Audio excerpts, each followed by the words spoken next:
It's so painful to look back at moments like this and think what could have been. I was sitting at my work desk, as I always did, looking for my next bet, not focusing on work, thinking about what's the next opportunity, where's my money going to go next.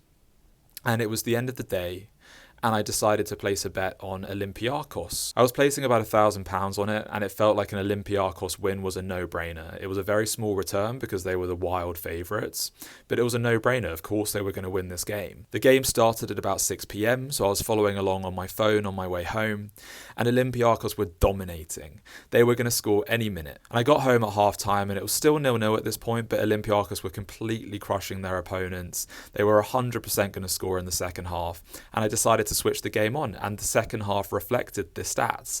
They were 100% dominating. They were going to score. They were going to win. They hit the post. They hit the crossbar. They had shots crossed off the goal line. They had a goal disallowed. They were doing anything but score. And my mum was trying to talk to me about my day while I was watching this, and as the second half went on, I got more and more agitated. I was really on edge, and this is what it did. It consumed me, because if things weren't going my way, it destroyed my mood. I would get really aggy. I would start snapping at the people around me because I was about to lose potentially a lot of money, and this was a big deal for me. Now, at this time, my mum was under the impression that I was clean and that I wasn't gambling.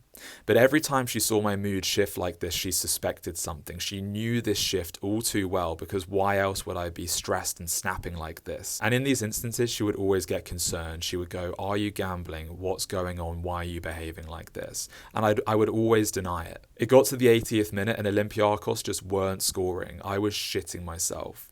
And I decided if they haven't scored by the 85th minute, I'll cash out. I don't have a choice. I need my money. That was everything I had at that time. I'd put my last £1,000 on this game. It got to the 86th minute and I decided to cash out. Olympiakos weren't scoring, and I decided to take my losses. At about £60 is what I ended up taking out from the 1,000 that I put in. 2 minutes later, Olympiakos score, of course, and they go on to win the game 3-0.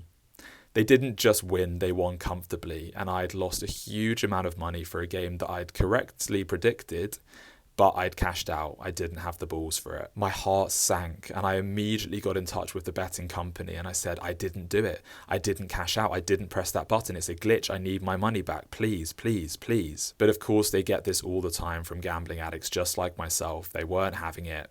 They wouldn't give me my money back, and they actually suspended my account for trying to defraud them. It's a really painful story to look back on, about how I just threw away that £1,000. But even if I'd won, I would have just placed another bet and lost it anyway. And even if I'd won that bet, I would have placed another one, and at some point I would have lost that money. That's what gambling does to you. There is no winning.